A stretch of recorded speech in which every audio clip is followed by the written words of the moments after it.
We're back, people, and today we're breaking down film on the Miami Dolphins defense versus the Jaguars.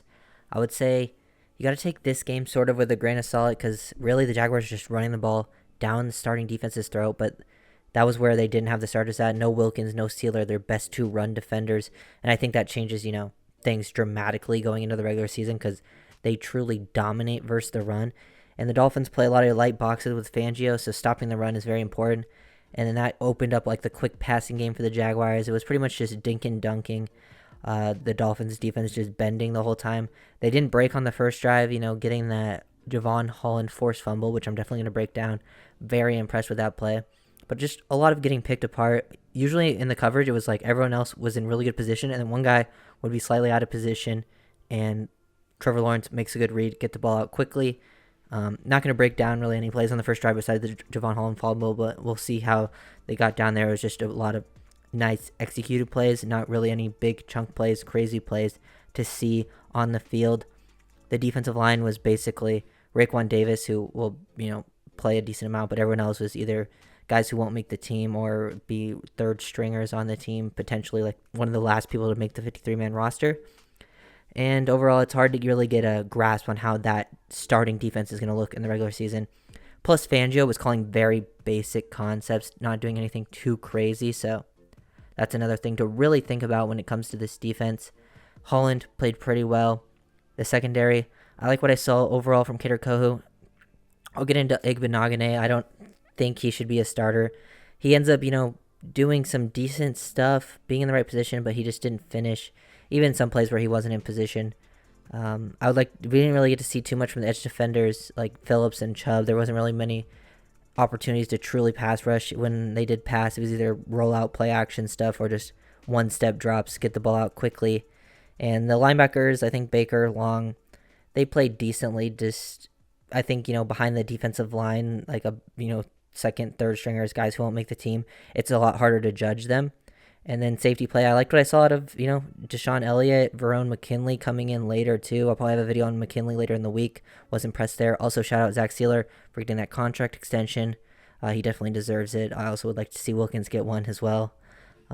They're just such dominant players versus the run. Sealer's super underrated. Wilkins might be the best run defender in the entire NFL. Like last season, what I saw from him was truly amazing. So excited to get into this season. Let me know what you think the expectations of this defense will be. There's some huge losses they've had, with Ramsey not going to be playing for most of the season. I think when it comes to the corner position, I'm expecting to see Howard, Kohu be like the top two guys. But, they're usually in nickel, so Kohu will bump down to the nickel. And then who will be that other outside corner? Personally, I think it should probably be Eli Apple early on. And then we'll see what happens with, other injuries. Does Nick Needham come back from the PUP when Ramsey comes back? Cam Smith, when is he ready? I know he had a big touchdown, but I would even prefer to see him play over Iggy. So we'll see how it goes, and let's get right into this one with the film breakdown. We're going to start with the Holland forced fumble. This is a fantastic play by Holland. Truly. Also a decent play by Baker, but he gets the forced fumble and the fumble recovery, but you can see how he sets this up. I mean, they motion Kirk across, so he's bumping down. They're rocking and rolling. Elliott becomes that middle field defender. He comes down. He's going to be like a flat defender.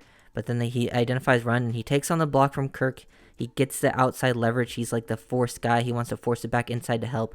And once he sees Bigsby turn up the middle, he throws Kirk off of him. Baker, good job getting some hands on, at least showing some speed in pursuit here on this pitch play. Kohu takes on respect to Kohu, he ends up on the ground here, but he drops his, shoulder, his whole weight into an offensive lineman out in space to at least, try to slow this down and allow Baker and Holland to get there.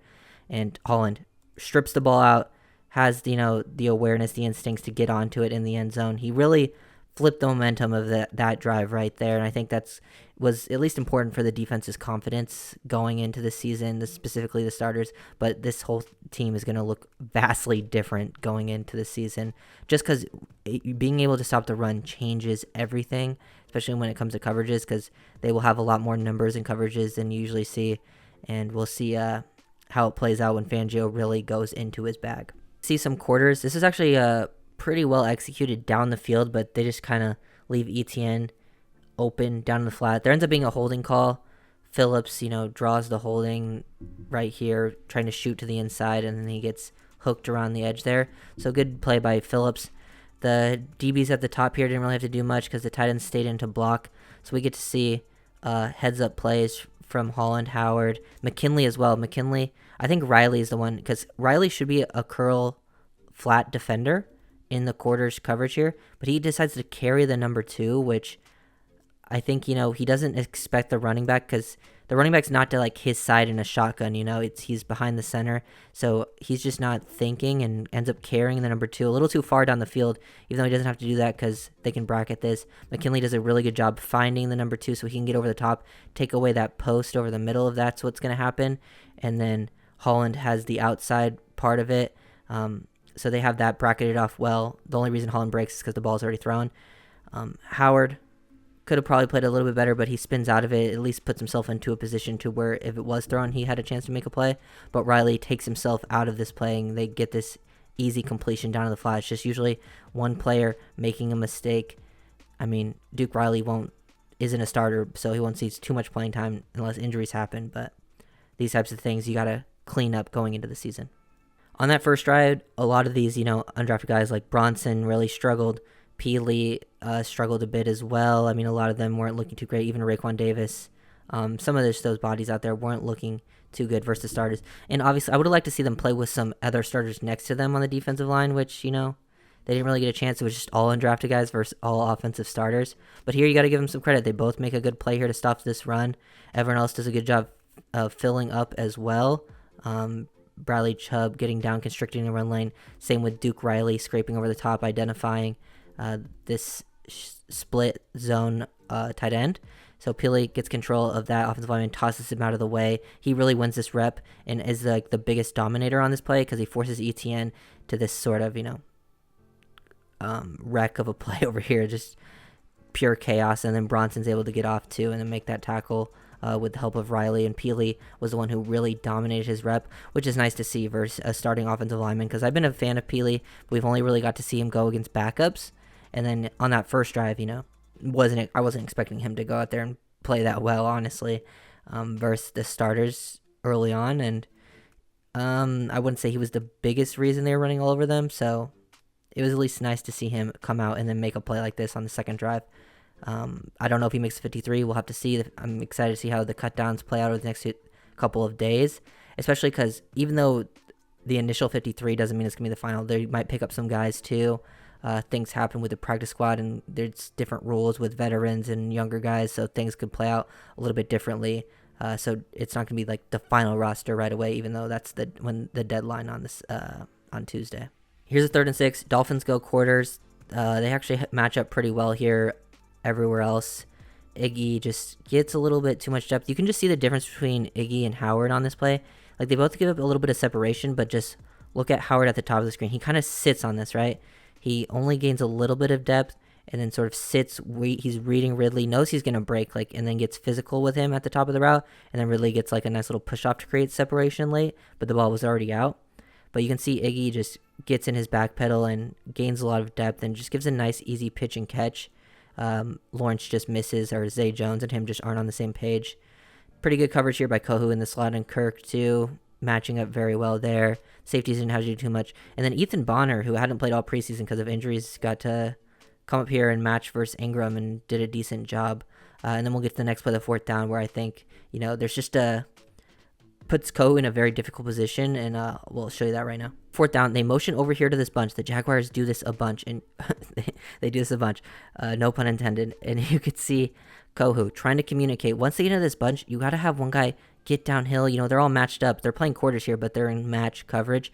He's trying to communicate with Bonner to get down so they don't get rubbed here, because when everyone's even like this, it's so easy to get picked over, taken out of the play. He's trying to communicate with him to get down. He doesn't, so he feels the need to try to play this over the top, because if he goes to the outside right here, it's just an automatic win. But Kohu has to get his leverage so far to the outside, it gives up just an inside lane, and he's not able to get there in time, and he does make up for it later. His battle with Kirk was actually pretty fun. Christian Kirk, Kader Kohu, both pretty good NFL players in my opinion, and they both had some fun battles. You'll see Kohu win one later on like a fade route, a little delay off the screen. But yeah, this is just sort of a miscommunication. And this is, an undrafted rookie who really hadn't played at all up to this point. So, I mean, those are the types of things you expect to happen. And they kind of have, the rest of the stuff covered up pretty well. But, Ingram's coming open late here, but they have at least a guy over the top and underneath. So it would have been a much tougher throw to make.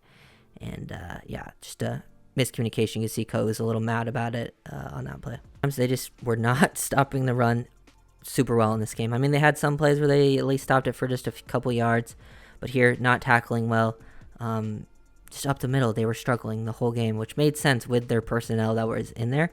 And you can see Duke Riley is blitzing. He blitzes down. He takes this gap. This defensive lineman right here, 97, takes this gap. So it just keeps this A gap wide open. So Baker has a tough job here, just based on his pre-snap alignment, to then scrape over the top and fill this. And he does end up filling this gap, but 76 is able to climb enough. And a good read by the running back, and then to cut back away from Baker. But Baker then has help here, but he's able to bounce off one, bounce off two, and then break to the second level. Just pretty well executed overall by the Jaguars offense, and they got to be able to tackle a little bit better. Definitely going to be very important to stop the run this season, first and foremost. Here's that, sort of delayed wheel route fade I was talking about with Kohu. He does a really good job recovering and making a play at the catch point. Dolphins are in some 3 match here, so he's like matched up with Kirk, but he's seeing the swing out of the backfield, and he's trying to, keep his eyes on both of these guys, get down if that's thrown, but they try to get him, and his eyes get in the backfield are towards Lawrence a little too much, and he gets a little bit out of position, but he's able to show off that recovery speed and then make a play right through the hands. You can see that hand go right through, get the ball, hand on the ball. Excellent recovery from Kohu. If Kohu is he was probably one of my favorite players to watch all last season. One of the guys I was rooting for. Even though I like some of the undrafted guys this year, there's no undrafted guy that I've seen that has been like what Kohu was last season. Honestly, the most impressive undrafted guy this year has been Chris Brooks, and he doesn't even have a great shot of making the team just due to the running back room, even though I really want him to. But love this play from Kohu. Love watching him play.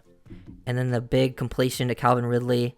Dolphins in cover 3 on a 2nd and 10, and they just, chuck it up. They actually get a good call underneath to get a free blitzer in Bradley Chubb. They bring Van Ginkel on this blitz, on like the fire zone blitz. He gets down. It forces the left tackle to get inside and take him away. And just, because they're sliding to the right here, and then Chubb comes free, so Lawrence makes a decision. He's just got to chuck it up, either get the ball out quickly or chuck it up. Igbenogany is in a good spot. Everything else is getting passed off pretty well. They have things taken away. Based on the zone coverage, this is exactly what you want. And then Iggy is just not able to finish. I'm not sure why they overturned it on the field initially without reviewing it, and like really late, but it was very close to being a catch. And then it was just like whatever they called on the field, it wouldn't have been overturned because it was too close of a play call.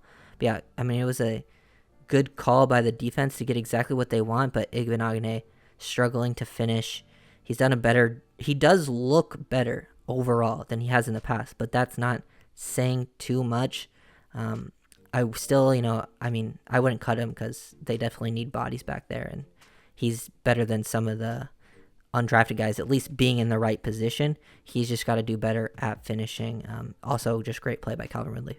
Last play, Jaguars finish this off with a touchdown, just, attacking the interior defensive line with the backups in. Nothing you can do really here, just sometimes they go out there running that read option. He's reading this. He gets downhill. This 74 moves Bronson to the inside, this inside gap, and then it makes ETN have to take on. This tight end, first of all, does a really good job because Chubb is sort of setting this edge here, reading through Lawrence just in case the read option comes to his side, so he has to be that edge defender.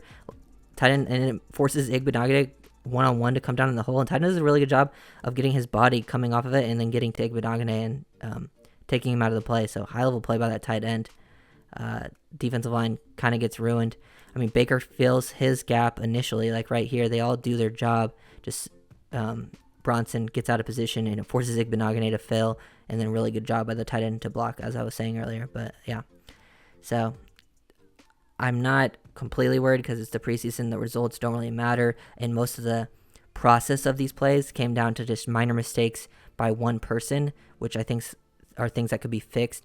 And it was specifically, a lot of the time, it was guys that aren't going to see a ton of playing time during the season. So that's why I'm not too worried overall. But it was at least some good takeaways to take away from this game. So if you guys enjoyed the video, make sure to like, comment, subscribe, and I'll see you guys next time. Peace.